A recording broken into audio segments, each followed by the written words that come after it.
Depuis le début du carême, nous avons préparé notre cœur à la pénitence et la pratique de la charité. Nous voici rassemblés aujourd'hui pour commencer, avec toute l'Église, la célébration du mystère pascal de notre Seigneur, celui de sa passion et de sa résurrection, en vue d'accomplir ce mystère pascal. Il a fait son entrée dans la sainte ville de Jérusalem. Mettons toute notre foi et tout notre amour à rappeler maintenant le souvenir de cette entrée de Jésus, notre Sauveur. Et suivons-le, afin qu'associés par grâce à la croix, nous ayons part à la résurrection et à la vie. Prions le Seigneur.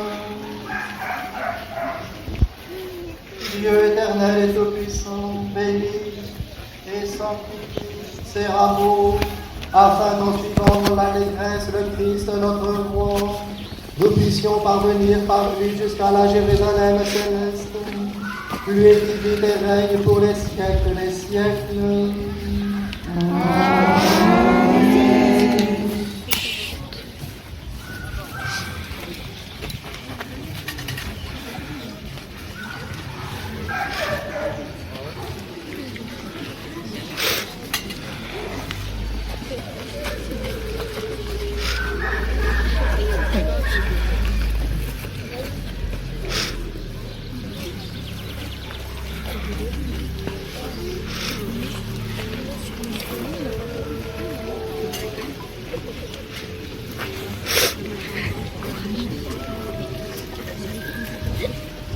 Le Seigneur soit avec vous.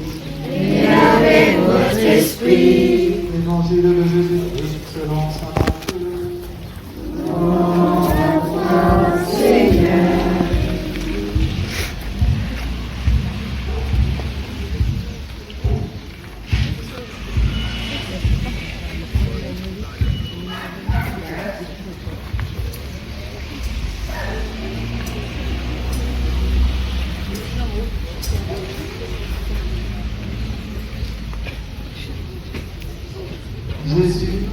Jésus et ses disciples approchant de Jérusalem arrivèrent en vue de Bethphagée, sur les pentes du mont des Oliviers. Alors Jésus envoya 2 disciples, en leur disant « Allez au village qui est en face de vous. Vous trouverez aussitôt une ânesse attachée et son petit avec elle. Détachez-les et amenez-les-moi. Et si l'on vous dit quelque chose, vous répondrez « Le Seigneur en a besoin. » Et aussitôt, on les laissera partir. Cela est arrivé pour que soit accomplie la parole prononcée par le prophète. Dites à la fille de Sion, voici ton roi qui vient vers toi, plein de douceur, monté sur une ânesse et un petit âne, le petit d'une bête de somme. Les disciples partirent et firent ce que Jésus leur avait ordonné. Ils amenèrent l'ânesse et son petit, disposèrent sur eux leurs manteaux, et Jésus s'assit dessus. Dans la foule, la plupart répandirent leurs manteaux sur le chemin, d'autres coupaient des branches aux arbres et enjourchaient la route. Les foules qui marchaient devant Jésus et celles qui suivaient criaient « Hosanna au fils de David, béni soit celui qui vient au nom du Seigneur. Hosanna au plus haut des cieux. » Comme Jésus entrait à Jérusalem, toute la ville fut en proie à l'agitation et disait « Qui est cet homme ?» Et les foules répondaient « C'est le prophète Jésus de Nazareth en Galilée. » Acclamons la parole de Dieu. Louange à toi, Seigneur Jésus. Et maintenant, avançons comme les foules de Jérusalem, heureuses d'acclamer le Messie.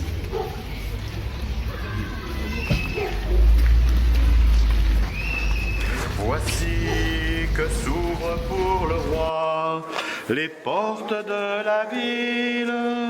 Hosanna, béni sois-tu Seigneur. Pourquoi fermerez-vous sur moi la pierre du tombeau dans le jardin? Dieu sauveur, oublie notre péché, mais Mais souviens-toi de ton amour quand tu viendras dans ton royaume. Je viens monter sur un ânon en signe de ma gloire.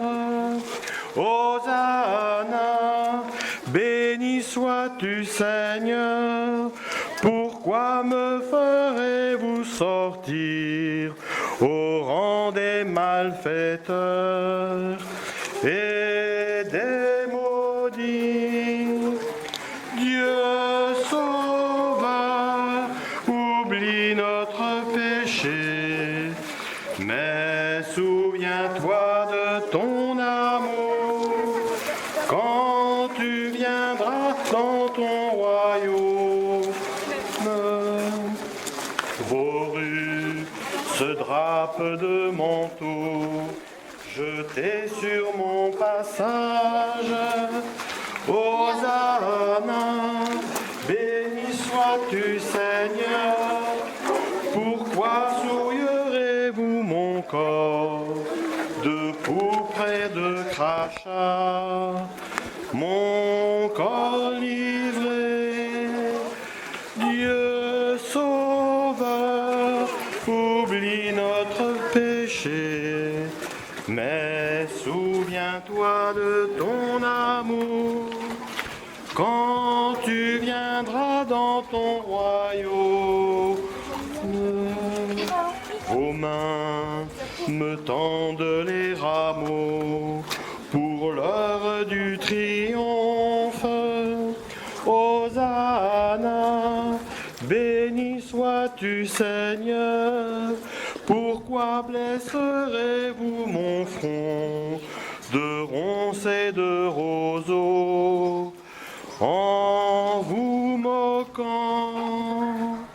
Dieu sauveur, oublie notre péché, mais souviens-toi de ton amour quand tu viendras dans ton royaume.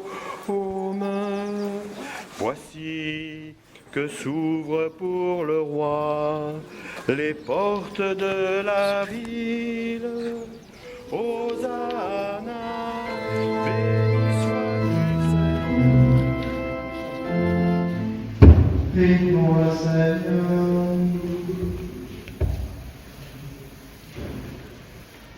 Dieu éternel et puissant, pour donner aux gens humains un exemple d'unité, tu as voulu que notre Sauveur prenne chair et qu'il subisse la croix. Accorde-nous dans ta bonté d'accueillir le témoignage de force dans la souffrance et d'avoir part à sa résurrection, lui qui vit et règne avec moi dans l'unité du Saint-Esprit, Dieu pour les siècles des siècles.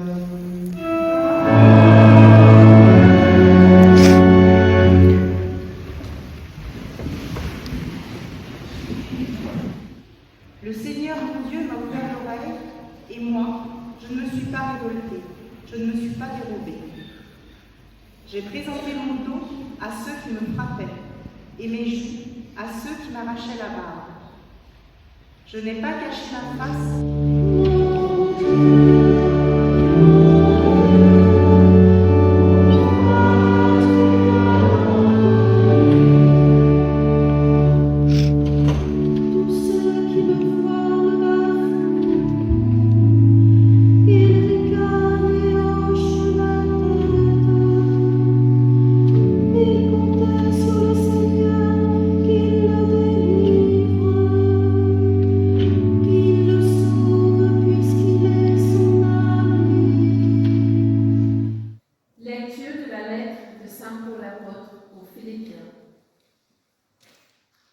Le Christ Jésus, ayant la condition de Dieu, ne retient pas jalousement le rang qu'il égalait à Dieu.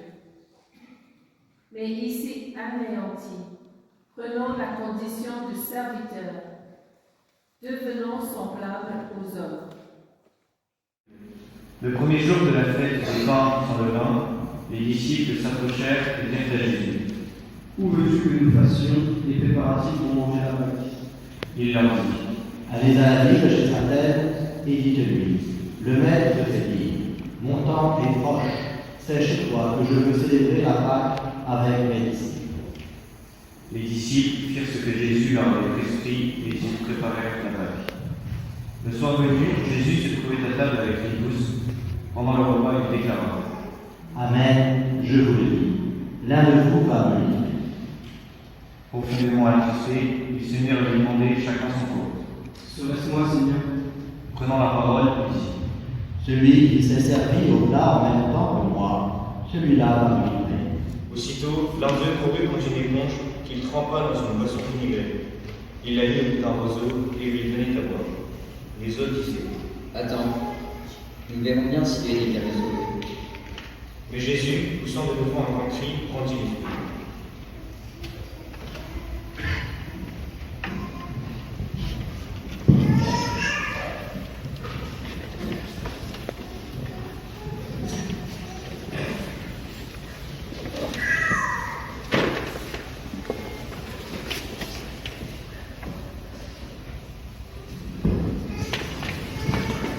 Voici que le rideau du sanctuaire se déchira en deux, depuis le haut jusqu'en bas. La terre trembla et les rochers se fendirent. Les tombeaux s'ouvrirent, les corps de nombreux saints qui étaient morts ressuscitèrent. Et sortant des tombeaux après la résurrection de Jésus, ils entrèrent dans la ville sainte et se montrèrent à un grand nombre de gens. À la vue du tremblement de terre et de ces événements, le centurion et ceux qui avaient cru garder Jésus furent saisis d'une grande crainte et dirent, Vraiment, celui-ci était fils de Dieu.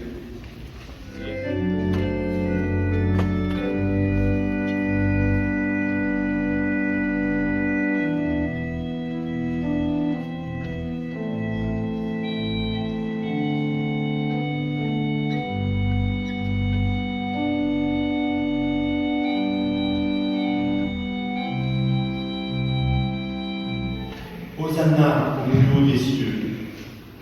Alors qu'approche Pâques, prions pour les catéchumènes de notre vallée qui seront baptisés à la vigile à Verberie.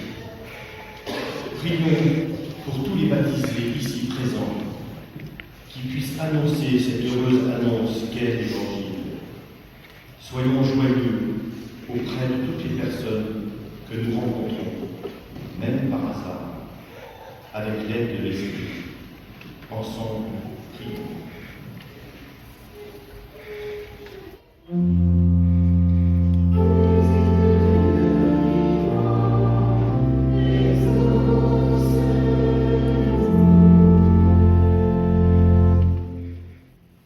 Seigneur, écoute avec bonté les prières de ton peuple. Accorde à tous ce qui te demande à chacun de nous, par Jésus-Christ, notre Seigneur.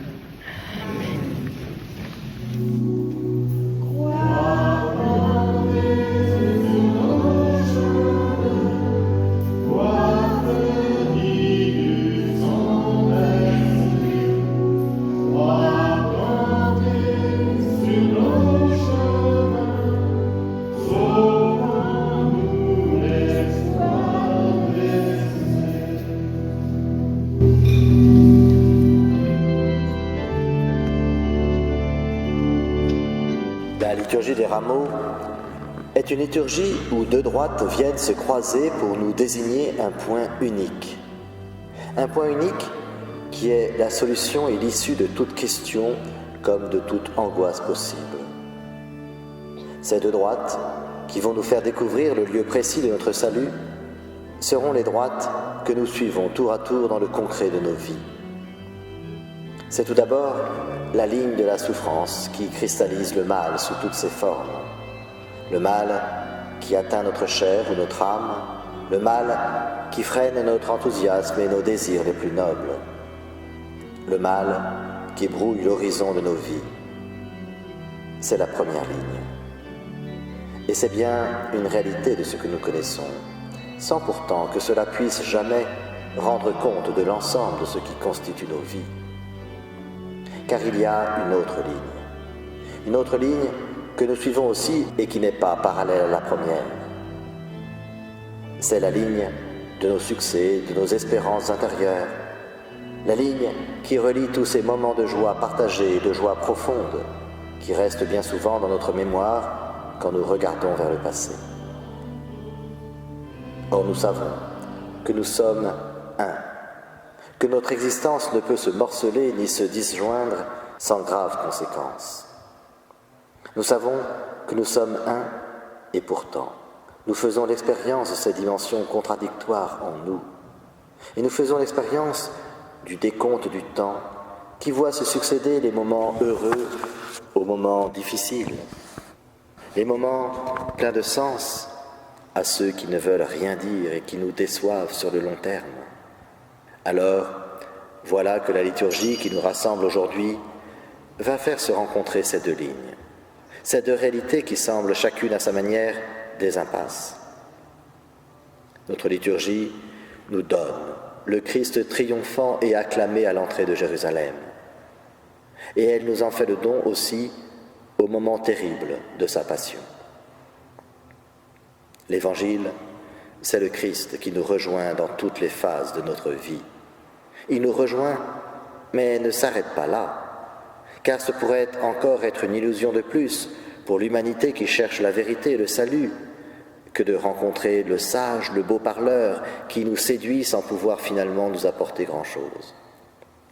Non, le Christ Jésus nous rejoint réellement et concrètement dans notre existence, mais c'est pour que notre unité soit vraiment réalisée et qu'elle nous mène vers notre accomplissement, vers un but qui sera totalement satisfaisant et définitif. Par la liturgie des rameaux, nous accédons à ce qui est comme une porte vers un chemin d'unité intérieure. Les deux lignes de notre vie se rejoignent pour nous désigner le chemin qui donnera toute leur cohérence aux tensions qui font partie de nous. Au rameau, le Christ est acclamé et porté au nu d'une certaine réussite humaine. Et dans le même acte liturgique, nous le retrouvons au cœur des souffrances de sa passion, devant une foule mi-curieuse, mi-furieuse. C'est le même Christ Jésus qui assume notre humanité et qui lui donne toute sa résonance éternelle. Nous ne sommes pas faits pour ce monde qui passe, et les gloires d'ici-bas n'ont pas de sens en elles-mêmes. Et pourtant nos ambitions et nos réussites peuvent aussi témoigner d'un bonheur pour lequel nous sommes faits et que nous ne pouvons que rechercher. Il est tout à fait chrétien d'aspirer à un certain bien-être dans notre vie. Il suffira seulement de ne pas passer à côté de ce point de rendez-vous que notre satisfaction humaine aura avec cette autre ligne de vie qui se charge pour sa part de la faiblesse de notre nature, d'une nature qui ploie sous le poids de ses insuffisances. Notre liturgie aujourd'hui nous invite à confronter et à unir dans une même raison ces deux dimensions de nos vies. À la suite du Christ Jésus et par lui, nous avons à désirer les bons fruits que nous pouvons produire dans ce monde, à l'échelle de notre vie sociale. Nous avons des devoirs vis-à-vis de ce monde, des devoirs qui sont aussi une conscience à avoir de notre responsabilité dans la destinée éternelle de nos frères. Et puis, notre liturgie aujourd'hui nous redit que l'autre phase de notre quotidien, qui apparaît comme plus difficile et pénible, n'a pas non plus sa raison ni son sens en elle-même. Il faut là encore trouver l'accès, l'ouverture qui nous libère vraiment, car ces deux lignes droites de nos vies sont comme des impasses. À elles seules, elles ne peuvent se suffire. Elles ont besoin de se rencontrer pour trouver leur issue. Et c'est ce que nous offre cette liturgie des rameaux, que de découvrir par le Christ Jésus le passage par lequel nos vies pourront accéder à leur plénitude et à leur aboutissement. Mais ce passage n'est pas encore la fin. Il est une invitation à avancer plus avant dans la Semaine Sainte. La liturgie des rameaux fait ainsi se rejoindre toutes les dimensions de nos vies, et elle le fait en Jésus-Christ, par les événements vécus par lui il y a 2000 ans à Jérusalem.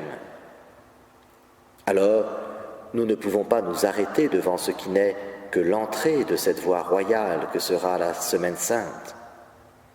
Il nous faut nous engager à la suite du Christ, vivre et comprendre mieux chaque étape de cette grande semaine qui s'ouvre aujourd'hui, pour que Pâques veuille dire quelque chose dans l'actualité de notre vie, pour que Pâques soit la véritable bonne nouvelle qui bouleversera tout. Car oui, le Christ Jésus ne sera pas trahi dans son message que si nous adhérons au mystère de sa victoire sur la mort.